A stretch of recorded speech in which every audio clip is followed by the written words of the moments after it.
నేను అనుకుంటాను నేను ఆరోగ్యంగా ఉన్నాను, రోజు ఎక్సర్సైజ్ చేస్తుంటాను, యాక్టివ్గా వెళ్తుంటాను, చాలా హెల్దీ తిండి తింటుంటాను, ఫైబర్ ఫుడ్ తింటుంటాను, అన్ని బ్యాలెన్స్ ఫుడ్ తింటుంటాను, నాకు న్యూట్రిషనిస్ట్ ఉంటాడు, అన్నీ ఉంటాను, నాకే జబ్బు రాదు, నాకెందుకు రాని ఒక భావంతో నేను ఉంటాను. ఎందుకంటే మాకు హెల్దీగా ఉండటం అనేది, హెల్దీగా లీడ్ చేయడం అనేది, నాకు ఏ బ్యాడ్ హ్యాబిట్స్ లేవు. ఎప్పుడైనా సోషల్గా ఫ్రెండ్స్ ఉంటే కనుక వాళ్ళతోటి ఏదో వైన్ లాంటిది ఏదో క్లింగ్ అనిపించడం తప్ప. ఓకే. సో అలాంటి నాకు స్మోకింగ్ కానీ చూయింగ్ సంబంధించినటువంటి ఇవి కానీ టొబాకోస్ ఇలాంటివి ఏవి లేవు, నాకేం రాదు కదా అని అనుకోవటానికి లేదు. కాబట్టి అలాంటి నేను ఈ మధ్యకాలంలో, ఇది ఇంతవరకు ఎక్కడ బయట చెప్పలేదు, చెప్తున్నాను, ఏజీ హాస్పిటల్లో ఒక సర్టన్ ఏజ్ వచ్చిన తర్వాత 45 అబోవ్ కొలనోస్కోప్ చేయించుకోవాలి. కోలన్ క్యాన్సర్ అనేది చాలా కామన్గా వస్తుంది. అది ఎలాంటి ఇవి ఉండదు, మనం కనిపెట్టడానికి ఎలాంటి ఇది ఉండదు. స్టేజ్ 4కి వెళ్ళిపోయిన తర్వాత, వర్స్ట్ అయిన తర్వాత మాత్రమే మనం దాన్ని గుర్తిస్తాం. ఇందాక ఒక పాపగా రెక్టమ్ అని అన్నారు, అది కూడా దానికి సంబంధించినటువంటిది. సో అలాంటప్పుడు నేను ఎందుకు చేయించుకోకూడదు అని ఒక టైం తీసుకుని నేను నాగేశ్వర రెడ్డి గారి దగ్గరికి వెళ్తే ఆయన కొలనోస్కోప్ చేశారు. చేసినప్పుడు పాలిప్స్ ఉన్నాయి. ఈ పాలిప్స్ని వదిలేస్తే, ఇప్పుడు అది బినైన్ అయ్యి వదిలేస్తే మ్యాలిగ్నెంట్గా మారిపోయే అవకాశాలు ఉన్నాయి. 90% 80% of the polyps turns into malignant అన్నారు. సో ఆయన ఇమ్మీడియట్గా ఏం చేశారంటే, సార్ చాలా ఎర్లీగా మీరు వచ్చారు, దీన్ని తీసేస్తామని తీసేశారు 2. అండ్ నేను అనుకుంటాను, ఇది ఈ అవగాహన నాకు లేకపోయి ఉంటే, నా మీద నమ్మకం ఉంటే, మనకు రాదులే అని ఒక నిర్లక్ష్య భావంతో ఉంటే ఖచ్చితంగా నాకు అది ఉండేది కాదు. 1 or 2, 3 years తర్వాత ఏమో నా పరిస్థితి ఎలా ఉండేదో తెలిసేది కాదు. నాకు అవగాహన అనేది నాకు ఆ ఇంట్రెస్ట్ ఉండబట్టి, ఆ అవగాహన నాకు ఉండబట్టి నేను అక్కడికి వెళ్ళటం జరిగింది. నాగేశ్వర రెడ్డి గారి దగ్గరుండి అది చేయించారు.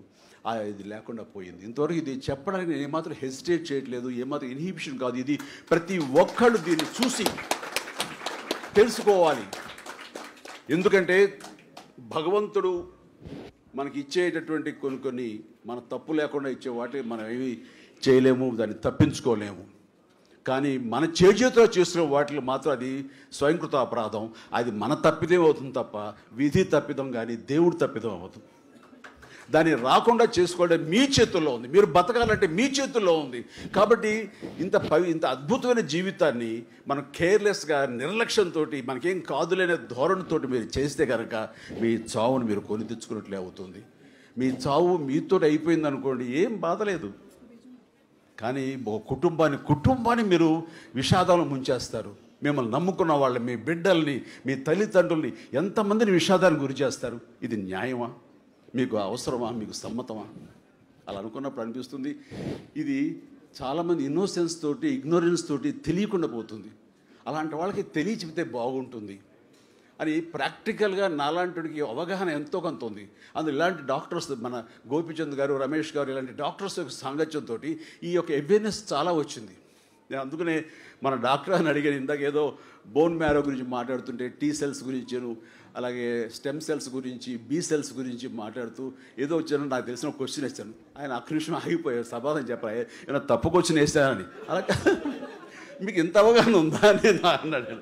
ఏదో మీలాంటి వాళ్ళు సాంగత్యం అండి, మీలాంటి గంధం చెక్కలతోటి ఉన్నా కాబట్టి ఆ వాసన కొంచెం నాకు అంటుకుందని చెప్పేసి నేను చెప్పడం జరిగింది. ఎందుకంటే ఇది నాకు డెఫినెట్గా మనిషి మనకి హెల్తీగా ఉన్నంతకాలం, శారీరకంగా అన్ని సపోర్ట్ ఉన్నంతకాలం ఉంటామండి. కొంతకాలం తర్వాత బాడీ ఒక్కొక్క పార్ట్కి ఒక్కొక్క ఏజింగ్ ఉంటుంది. వాటి తర్వాత వాటి ఏజ్ని ఎక్స్టెండ్ చేసే పరిస్థితి మనమే కొని తెచ్చుకోవాలి. By doing exercise, by doing healthy habits, healthy food habits, ఇవన్నీ చేసుకుంటూ పోవాలి. అలా కాకుండా చాలామంది ఈ ఇండల్జ్ అయిపోతారు చెడు వ్యసనాలకి. అలాంటి వాళ్ళకి ఓరల్ క్యాన్సర్ వచ్చే అవకాశాలు ఉన్నాయి. అండ్ మనకు ఉండేటువంటి అట్మాస్ఫియర్లోను, మనం చేసే ఫ్యాక్టరీల్లోనూ, వాటిల్లోనూ ఇప్పుడు ఉన్నటువంటి దుమ్ము, ధూళి, ఇలాంటి పొల్యూషన్, ఇలాంటి కలుషిత వాతావరణంలోని ఉన్న వాళ్ళకి, ఇలాంటి వాళ్ళందరికీ కూడాను డెఫినెట్గా ఏదో లంగ్స్ ప్రాబ్లం రావచ్చు. స్మోకింగ్ వల్ల లంగ్స్ ప్రాబ్లం రావచ్చు. అండ్ ఓవర్ ఈటింగ్, ఒబిసిటీ మూలంగా ఇంకొక ప్రాబ్లం రావచ్చు. సో కేర్లెస్నెస్ మూలంగా ఎన్నెన్నో ప్రాబ్లమ్స్ రావచ్చు అండి. అందులో ముఖ్యంగా ఆడవాళ్ళకి మ్యామోగ్రామ్ సో ఇక్కడ రొమ్ము క్యాన్సర్ వచ్చే అవకాశాలు ఉంటాయి, లంగ్ క్యాన్సర్ వచ్చే అవకాశాలు ఉంటాయి. అలాగే మగవాళ్ళకైతే కనుక ఈ బ్యాడ్ హ్యాబిట్స్ తోటి, స్మోకింగ్ తోటి, మన ఈ చిన్న చిన్న అవి చూ చేయడంతో, ఈ టొబాకో వీటితోటి ఓరల్ క్యాన్సర్ వచ్చే అవకాశాలు ఉంటాయి. అలాగే జనరల్గా after certain age prostate cancer వచ్చేలాగా, ప్రోస్టేట్ గ్లాండ్కి క్యాన్సర్ వచ్చేలాగా ఉంటుంది. దానికి పిఎస్ఏ అని ఒక టెస్ట్ రెగ్యులర్ చేయించుకుంటూ ఉండాలి. అండ్ కోలన్ టెస్ట్ నేను చేయించాను అన్నాయి, అది అలానే చేయించుకుంటూ ఉండాలి. అండ్ ఇవి చేయించుకుంటూ ఉంటే డెఫినెట్లీ ఎప్పటికప్పుడు టెస్ట్ చేయించుకుంటూ బ్యాడ్ హ్యాబిట్స్కి దూరంగా ఉండగలిగితే ఖచ్చితంగా మనం వీటిని ముందస్తుగానే క్యాన్సర్ని నిర్మూలించలేము కానీ నివారించవచ్చు, వాటిని రాకుండా చేసుకోవచ్చు వాటిని.